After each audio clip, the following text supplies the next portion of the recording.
जिब्राइल स्वर्गदूत गलील के नासरत में एक कुंवारी के पास भेजा गया जिसकी मंगनी यूसुफ नामक दाऊद के घराने के एक पुरुष से हुई थी। उस कुंवारी का नाम मरियम था। स्वर्गदूत ने उसके पास भीतर आकर कहा, आनंद और जय तेरी हो, जिस पर परमेश्वर का अनुग्रह हुआ है, प्रभु तेरे साथ है। यह किस प्रकार का अभिवादन है? हे मरियम, भयभीत ना हो। देख, तू गर्भवती होगी और तेरे एक पुत्र उत्पन्न होगा। तू उसका नाम यीशु रखना। वह महान होगा और परम प्रधान का पुत्र कहलाएगा। यह कैसे हो सकता है? मैं तो उस पुरुष को जानती भी नहीं। पवित्र आत्मा तुझ पर उतरेगी और परम प्रधान की सामर्थ तुझ पर छाया करेगी, क्योंकि जो पवित्र उत्पन्न होने वाला है वह परमेश्वर का पुत्र कहलाएगा।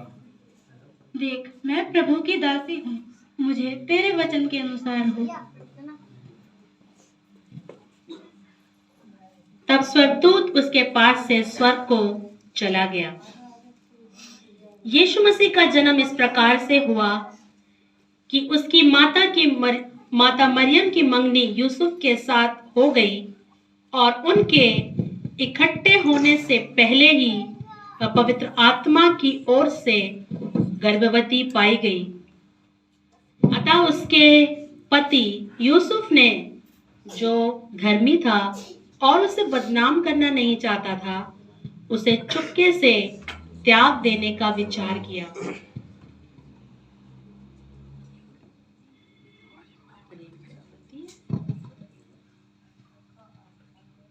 मरियम गर्भवती कैसे हो सकती है? मैं उसे चुपके से त्याग दूंगा। जब वह इन बातों की सोच ही में था तो प्रभु का एक स्वर्गदूत उसे स्वप्न में दिखाई देकर कहने लगा, हे यूसुफ, दाऊद की संतान, तू अपनी पत्नी मरियम को अपने यहाँ लाने से ना डर। देख, वह गर्भवती होगी और पुत्र जनेगी। तू उसका नाम यीशु रखना, क्योंकि वह अपने लोगों का उनके पापों से उद्धार करेगा। तब यूसुफ नींद से जागकर प्रभु के दूत की आज्ञा के अनुसार अपनी पत्नी को अपने यहाँ ले आया और जब तक वह पुत्र ना जनी तब तक वह उसके पास ना गया और उसने उसका नाम यीशु रखा।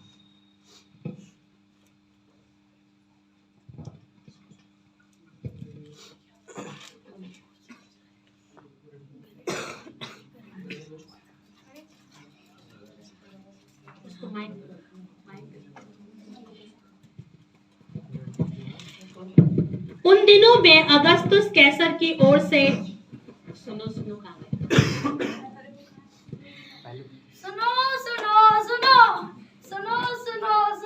राजा की ओर से यह आज्ञा निकली है, सारे लोग अपने नगर में नाम लिखवाने जाए। सुनो सुनो सुनो सुनो सुनो सुनो। और उस देश में कितने गरड़िए थे जो रात को मैदान में रहकर अपने झुंड का पहरा देते थे। आज तो बहुत ठंड है भाई, ठंड है। हाँ, ठंड है भाई, ठंड है। छोटू, जा थोड़ी सी लकड़ी ले आ, यहाँ आग बुझी जा रही है।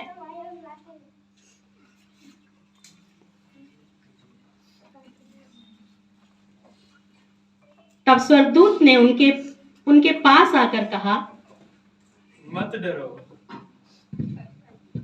मत डरो।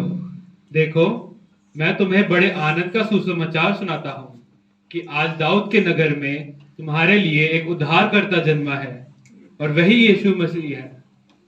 इस बात का तुम्हें यह पता होगा कि तुम एक बालक को कपड़े में लिपटा और चरनी में पड़ा पाओगे। तब एकाएक उस स्वर्गदूत के साथ स्वर्गदूतों का दल परमेश्वर की स्तुति करते हुए और ये कहते दिखाई दिया, आकाश में परमेश्वर की महिमा और पृथ्वी पर उन मनुष्यों में जिनसे वह प्रसन्न है शांति हो। तब स्वर्गदूत उनके पास से स्वर्ग को चले गए।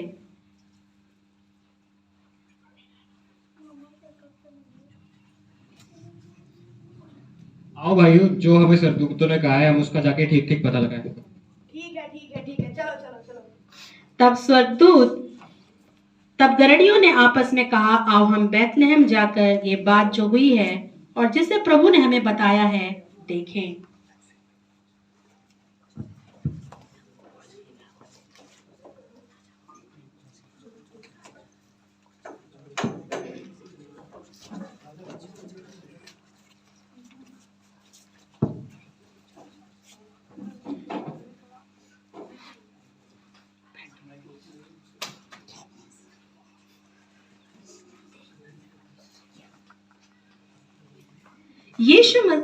हेरोदेस राजा के दिनों में जब यहूदिया के बैतलहम में यीशु का जन्म हुआ तो पूर्व से कई ज्योतिषी यरूशलेम में आकर पूछने लगे।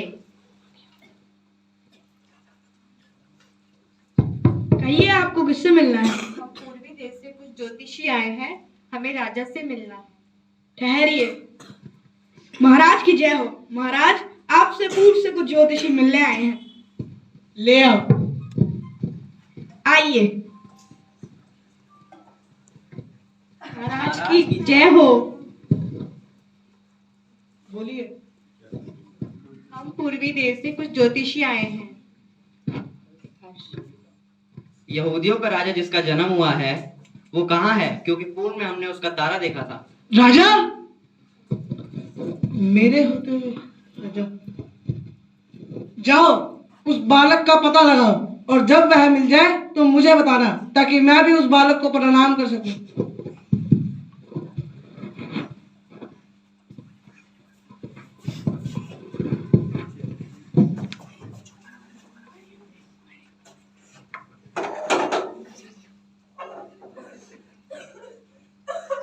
इस प्रकार मरियम ने अपना पहलौठा पुत्र जना और उसे कपड़े में लपेटकर चन्नी में रखा, क्योंकि उनके लिए सराय में जगह न थी।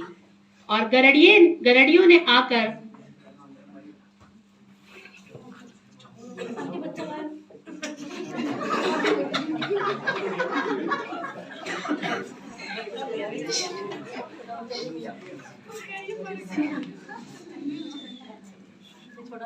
गरड़ियों ने आकर यीशु मसीह को गौशाले में देखा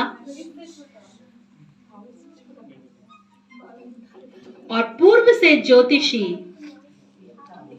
आकर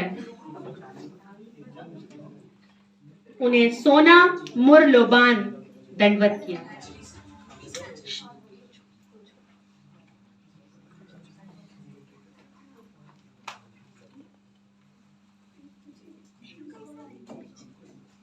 आगे आ जाओ, पीछे पीछे।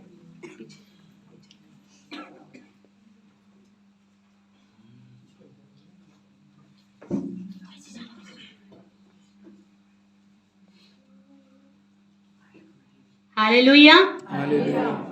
ये छोटा सा हमने एक नाटक के रूप में यहाँ पर प्रस्तुत किया और इसी प्रकार आज से 2022 वर्ष पहले यीशु मसीह भी एक ऐसे कपल के द्वारा इस दुनिया में आए जिनकी सिर्फ मंगनी हुई थी और उनका विवाह होना बाकी था। लेकिन मरियम, क्योंकि वो एक धर्मी स्त्री थी, पवित्र थी, परमेश्वर ने उसको चुना और मरियम और यूसुफ ने दोनों ने एक समर्पण दिया, आज्ञाकारिता दिखाई और स्वर्गदूत की आज्ञा के अनुसार बिना विवाह के यूसुफ ने अपनी पत्नी को स्वीकार किया, लेकर आया और मरियम ने एक लौते पुत्र को इस प्रकार इस दुनिया में जन्म दिया। और सबसे पहला दर्शन जो यीशु मसीह को मिला वो गरड़ियों को मिला। हालेलुया। और उसके बाद पूर्व से ज्योतिषी आए। हमने यहाँ देखा कि तुरंत आकर ज्योतिषी मिल गए, लेकिन उस जमाने में ज्योतिषियों को कई समय लगा उस बालक को ढूंढने में। हालेलुया।